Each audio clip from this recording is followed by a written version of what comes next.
Imagine a giant stone road stretching 800 meters straight into the open sea. This is Alexander the Great's causeway. At the end of this road stand two enormous siege towers, the biggest military structures the world has ever seen. They are covered with animal skins to protect the wood from arrows. But now, everything is turning into hell.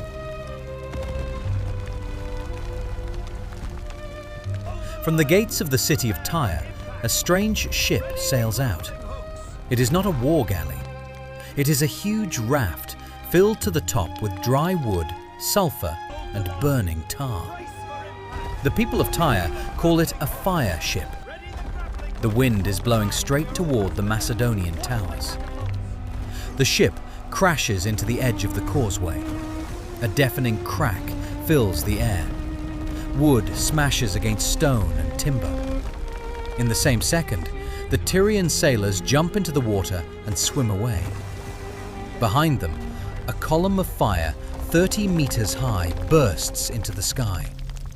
The flames quickly spread to Alexander's siege towers.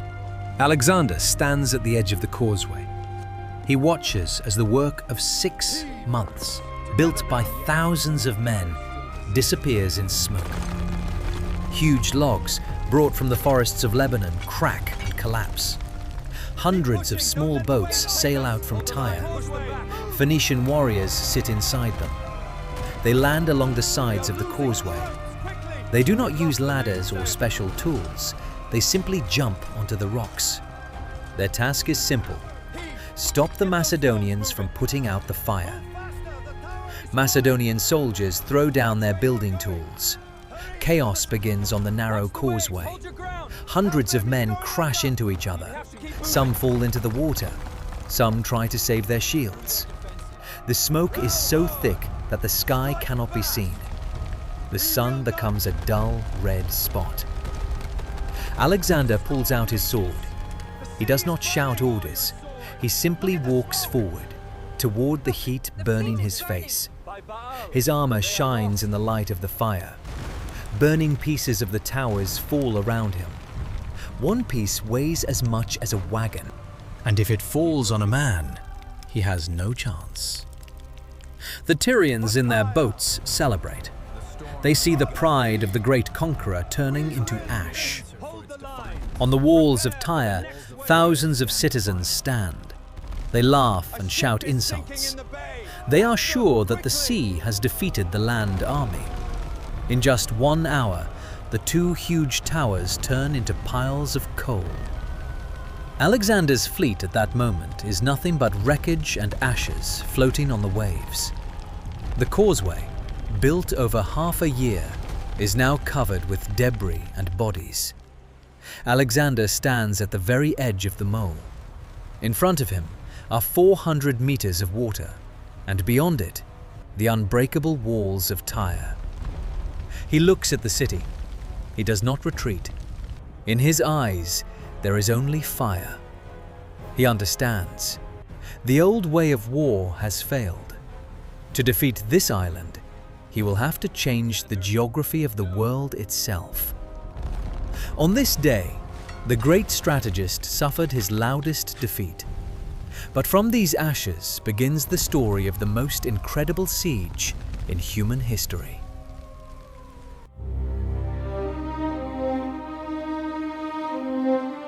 Let us go back in time. It is the year 333 BC. A great battle at Issus has just ended. The huge army of the Persian king Darius III is destroyed. Darius runs away in shame and leaves his family, his gold, and even his war chariot on the field. Alexander of Macedon is now the master of these lands. The road to the south, to the riches of Egypt, is open to him. But the great commander stops. He looks at the map and sees a deadly trap. The Persians still have a huge fleet with more than 400 warships. These ships move across the Mediterranean Sea. While Alexander goes deeper into the land, the Persian fleet can sail to his home in Greece and Macedon and take them. Alexander understands that he cannot move forward while his enemy controls the sea. The key to the sea is the city of Tyre. Tyre is the richest and strongest port of that time. It has two parts. The first part is the old city on the coast. The second part is the main fortress on an island. The island is 800 meters from the land. Around it, there are walls 45 meters high. It is like a modern 15-floor building made of heavy stone. Alexander leads his army along the coast. 30,000 Macedonian soldiers march on the sand. They have already taken the cities of Byblos and Sidon. These cities gave up without a fight. But Tyre is different. The people of Tyre think they cannot be defeated. They have food for many years.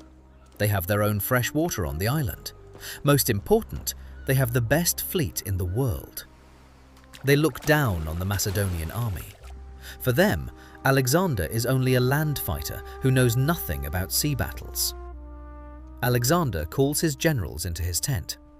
He points at the island and says that while Tyre stands, they are in danger. The idea is simple. If he takes Tyre, the Persian fleet will lose its main base. The sailors will have no place to fix their ships or get supplies. Without Tyre, the Persian fleet will disappear. Alexander makes his first move. He sends men to speak with the rulers of Tyre. He does not want to destroy the city. He wants to use it. But he gives them a condition they cannot accept.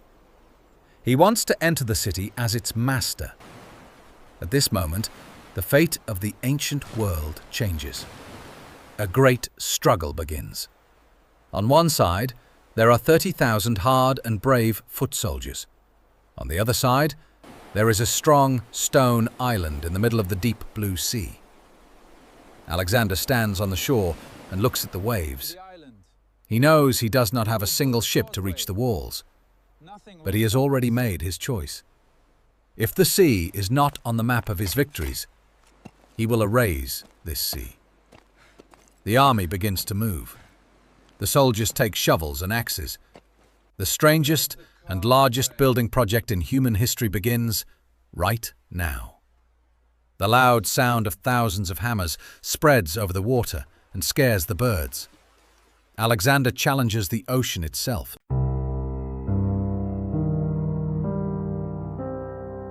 Alexander sends a boat to the walls of Tyre. In the boat, there are several official messengers. They carry a golden staff, a sign of peace. Alexander does not want to waste many months on a siege. He offers the city a deal. "I want to give a gift to Heracles in his temple," the messengers say for Alexander. For the people of Tyre, this sounds like a trap. For them, Heracles is their main god, Melkart. The temple stands in the center of the island fortress. If Alexander enters with his guards, he will see the weak points of the city. He may even open the gates from inside. The leaders of Tyre stand on top of their 45-meter wall. They look down at the small boat. They feel strong. Behind them are hundreds of warships. In front of them is an army that cannot even step into the water without drowning. "If your king wants to give a gift to Heracles," they shout, "let him go to the old city on the coast. There is another temple there. No Macedonian will step on our island." This is an open challenge. Alexander's messengers try to speak again and remind them about the fate of other cities that fought back. But the people of Tyre do not listen. They want to show they are not afraid of the master of Asia. Then something happens that shocks the Macedonian army. The warriors of Tyre seize the messengers. They drag them to the edge of the high wall. In front of thousands of Alexander's soldiers on the shore, they throw the men down.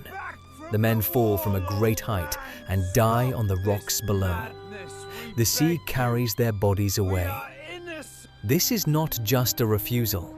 It is a harsh act of war. In the ancient world, killing a messenger was one of the worst crimes. Alexander stands on the sand and watches. He does not shout. He looks at the city in silence. Later, people say his face turns white like stone. "I will build a road to your walls," Alexander says to the city, "and I will make you beg for death." Peace talks are over. Alexander calls his engineers. One of them is Diades, a master of war machines. Alexander takes a basket of stones, walks to the water, and throws the first stone into the sea. This is the signal. 30,000 men begin to move. They pull down houses in the old city on the coast.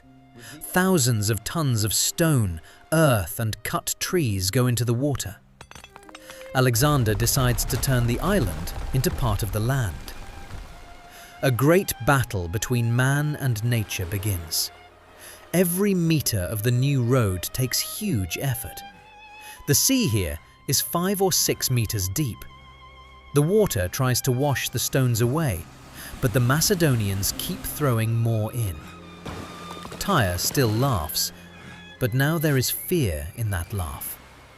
The road grows longer every hour.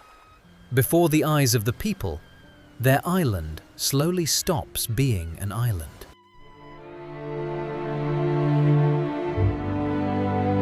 Alexander understands that if he has no ships, he must turn the sea into land.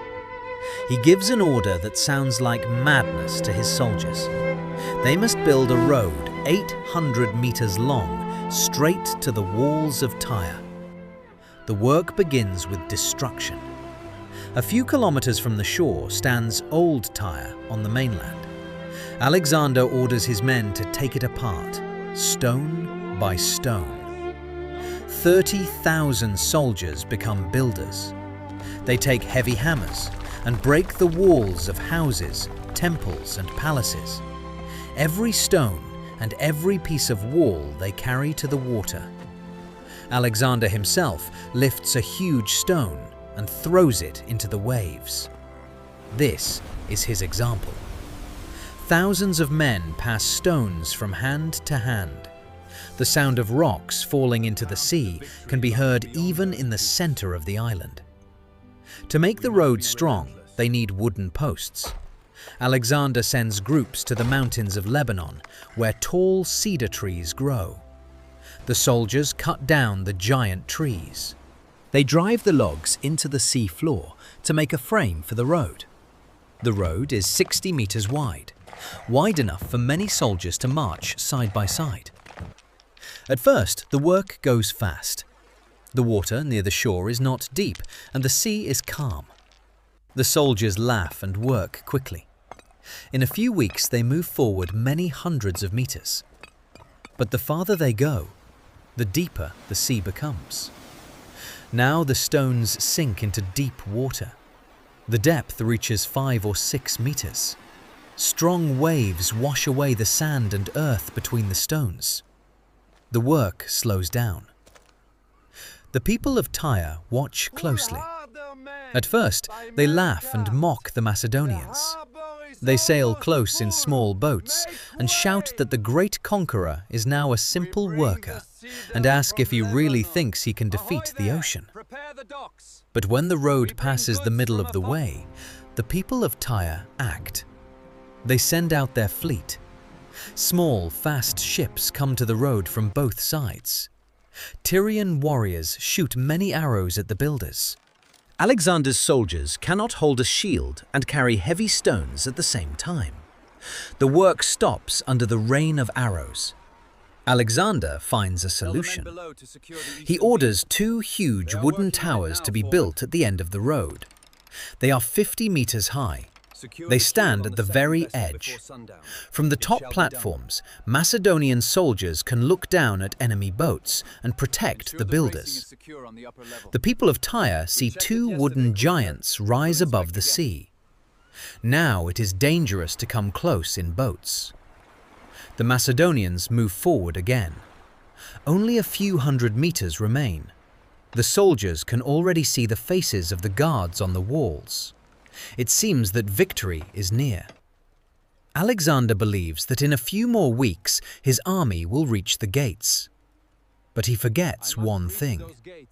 The people of Tyre are the best sailors of their time. They have a plan to turn this wooden road into a trap of fire. The ocean is ready to answer.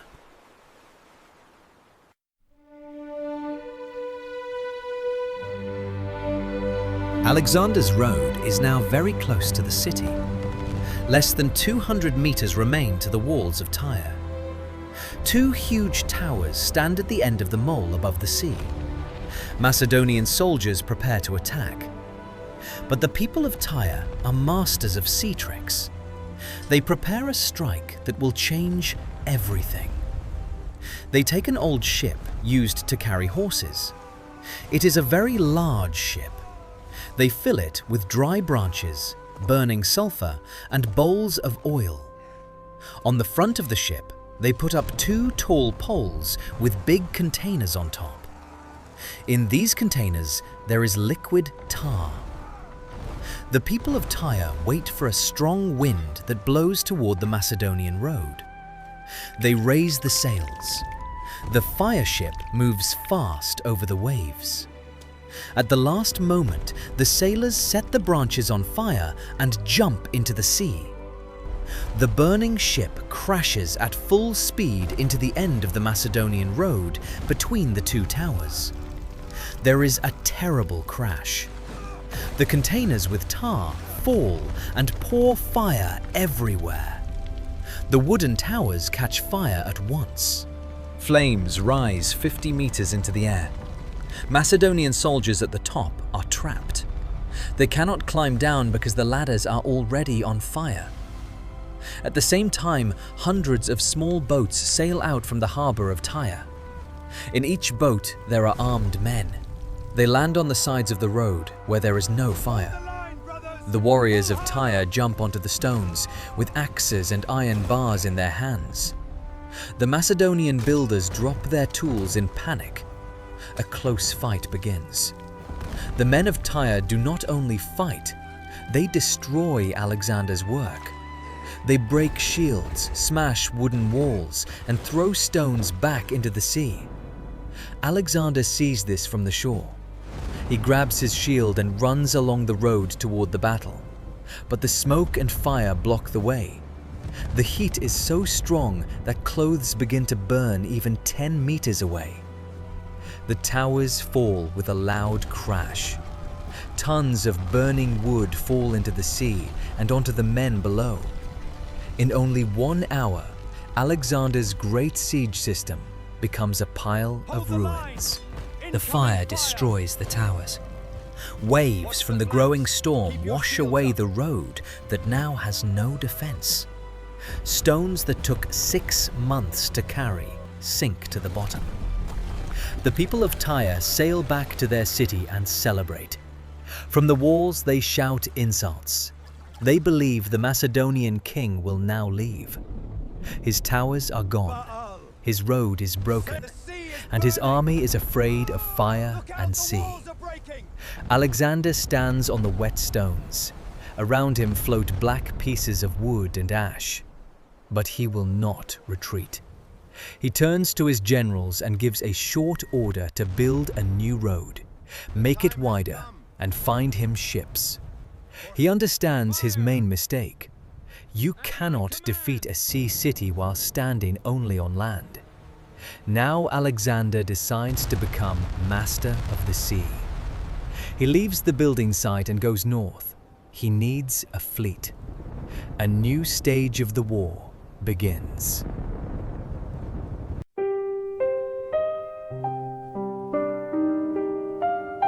Alexander understands that while Tyre has ships, the road is useless.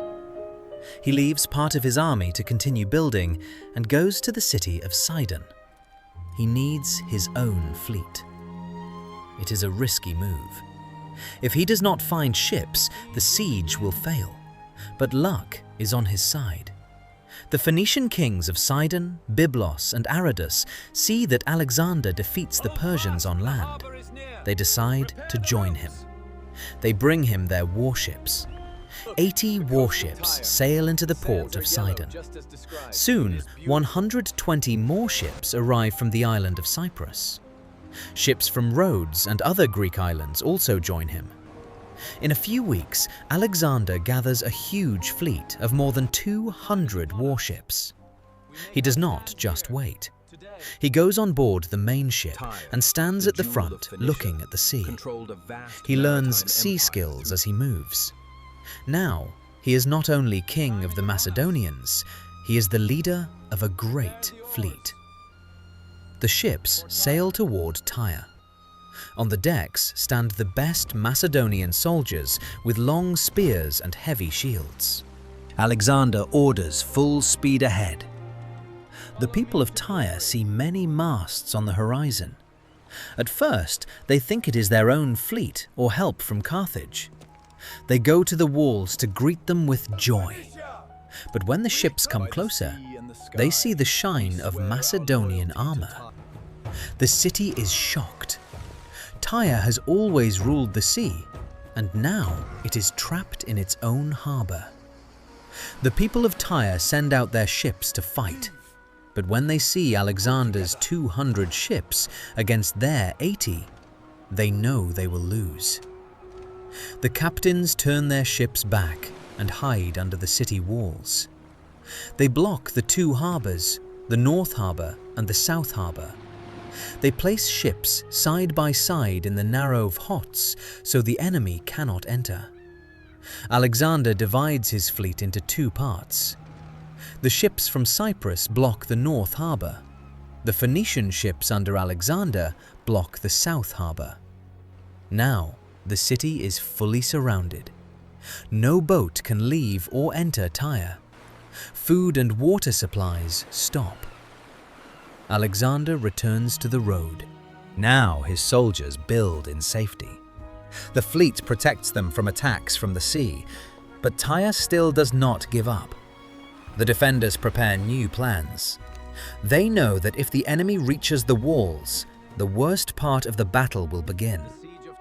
Alexander looks at the huge stone walls and knows normal methods will not break them. He orders his engineers to prepare the ships for a new task. He will turn his ships into floating platforms for attack. A battle of new ideas and machines begins.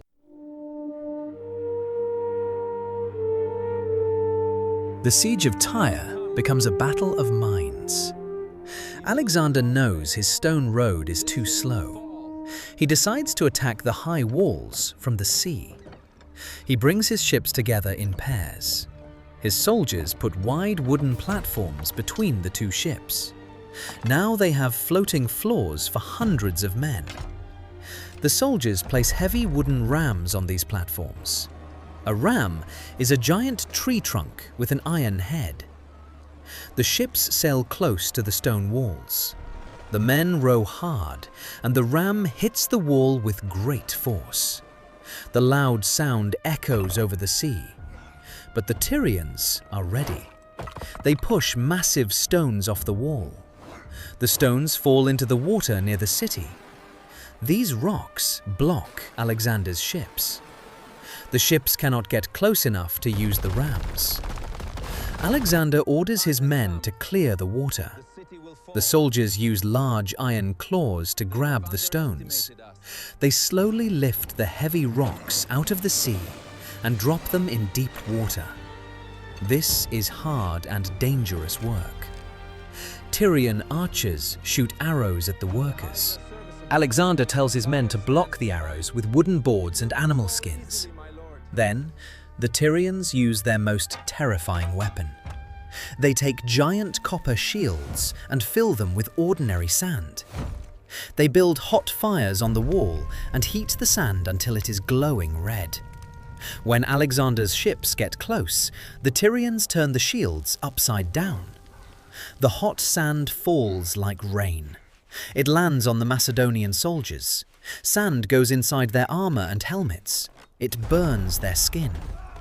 The soldiers drop their shields and swords in panic. Many men jump into the sea to stop the pain, but their heavy metal armor pulls them down. Alexander watches his best fighters suffer, but he does not stop. He orders his men to attack the top of the walls.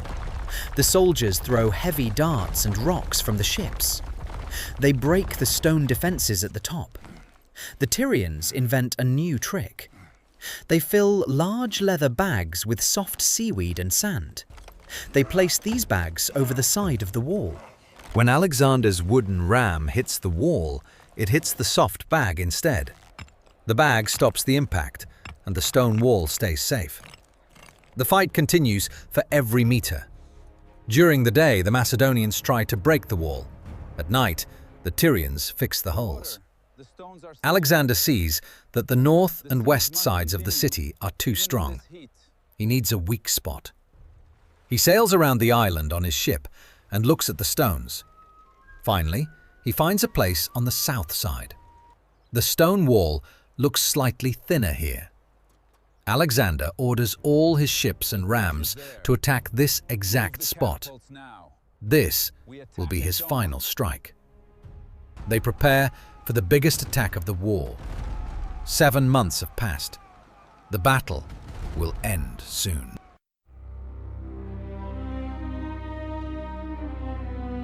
"7 months have passed since the start of the siege. The final day is here. Alexander waits for a calm sea.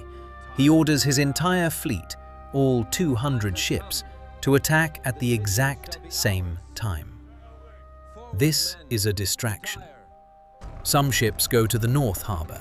Other ships attack the south harbour. The Tyrians must spread their soldiers along the entire wall to defend the city. But Alexander focuses his main power on the south wall. His rams hit this spot for the last few days. The stones are already cracking. Ships with heavy wooden rams get close to the wall. The sailors row hard to gain speed. The massive tree trunk with an iron head hits the stone. Another hit. This time, a large piece of the wall falls into the water with a loud crash. A narrow hole opens in the stone wall. Alexander gives the order to attack. 2 special ships sail right to the hole. They have wide wooden bridges on their decks. When the ships touch the rocks, the bridges drop down onto the broken stone wall. Admetus, a commander of elite soldiers, runs onto the bridge first. He holds his shield in front of his body. His men run right behind him. The Tyrians know this is the end. They throw rocks and sharp wooden sticks at Admetus. The brave commander falls and dies the moment he steps on the wall.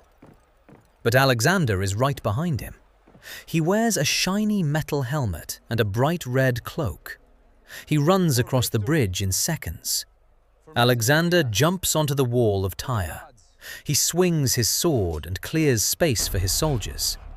The Tyrians step back in fear. They do not expect to see the Macedonian king on their wall so fast. The Macedonian soldiers cross the bridge one by one. They stand close together and push their shields forward. They create a strong line of steel on top of the enemy wall. They move from tower to tower and take control of the defenses. At the same time, Alexander's fleet breaks into the north and south harbours. The Macedonian ships enter the city waters. The soldiers jump from the ships onto the stone docks. Now the Tyrians are surrounded. Enemies come from the walls, from the water, and from the stone road. The Tyrians do not drop their weapons. They step back to the center of the city. They block the narrow streets with sandbags and old wooden furniture. They are ready to fight for every house. Alexander stands on the wall and watches his army flood the city. He jumps down from the wall into the streets of Tyre. The walls are broken. The last part of the war begins. It is a close fight inside a stone maze.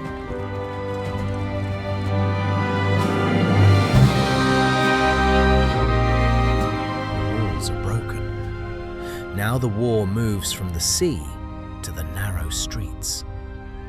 Tyre is an old city with tight streets and tall houses. Macedonian soldiers enter the city from 3 sides: from the walls, from the north harbour, and from the south harbour. The Macedonian soldiers walk down the main streets. They hold their shields close to each other, making a solid wall of steel. The Tyrians do not give up. They climb to the roofs of their 4-story houses.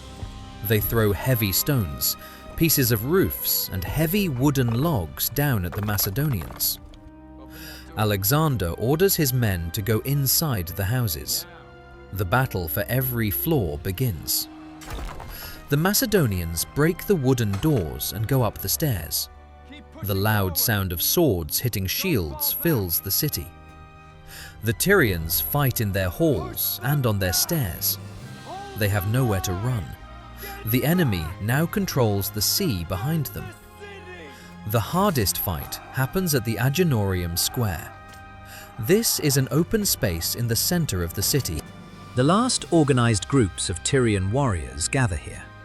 They stand in a straight line, ready for their final battle. Alexander leads the attack himself.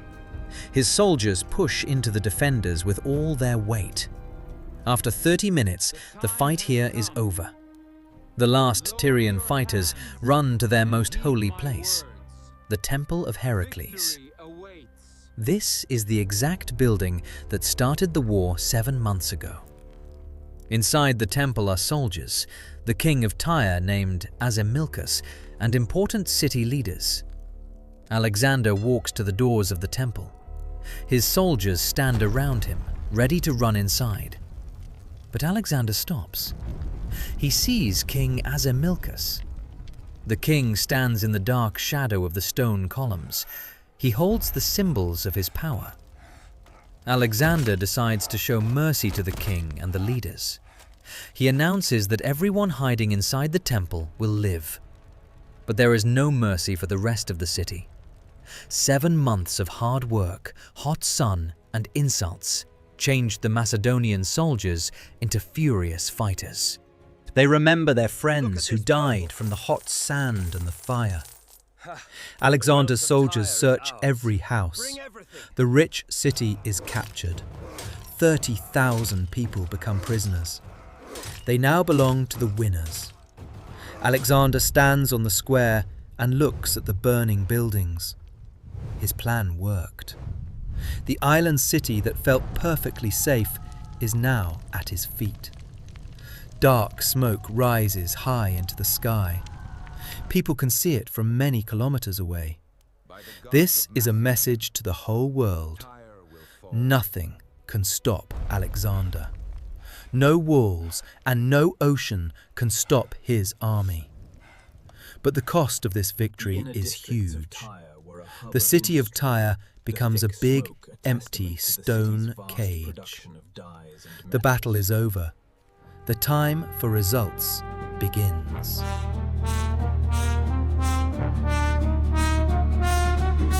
The noise of battle grows quiet. Thick black smoke rises over Tyre. The city that resisted for 7 months is now under Alexander's control.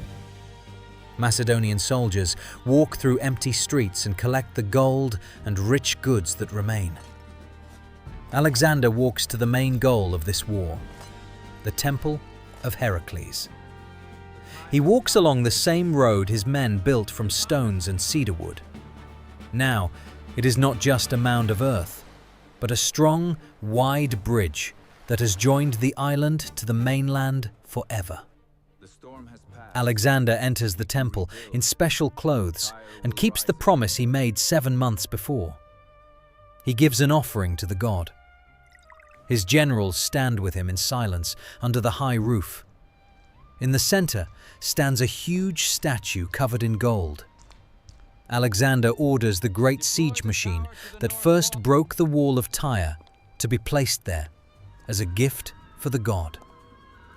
But outside the temple, there is no mercy. Alexander is angry that Tyre cost him so much time and so many men. He orders punishment for those who led the defense. Soldiers bring 2,000 young men to the shore and kill them there along the water as a harsh lesson to any city that may close its gates to him. The rest of the people, women, children and old men, about 30,000 in all, are gathered in the markets and sold as slaves. Trade ships come from across the sea, and buyers pay gold for the captives. The rich port becomes empty in a few days and turns into a silent city. The victory at Tyre changes history. When news of the fall spreads, the Persian fleet begins to break apart. Phoenician and Cypriot sailors leave their ships and go home because they no longer have a base. Control of the sea passes to Alexander, and the road to Egypt is open.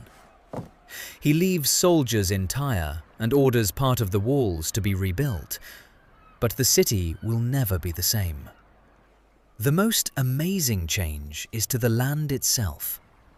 The road built by the Macedonians remains, and over time, the sea brings sand to it.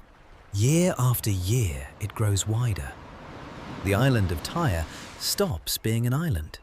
Today, it is a peninsula, and modern people walk on the same stones that Alexander's soldiers threw into the sea 2,300 years ago.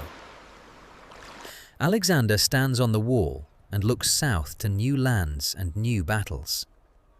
The Siege of Tyre shows that for a man with strong will, nothing seems impossible. A man can change nature, build land in the sea, and break the highest walls. The story of Tyre ends, but the story of Alexander's conquests is only beginning.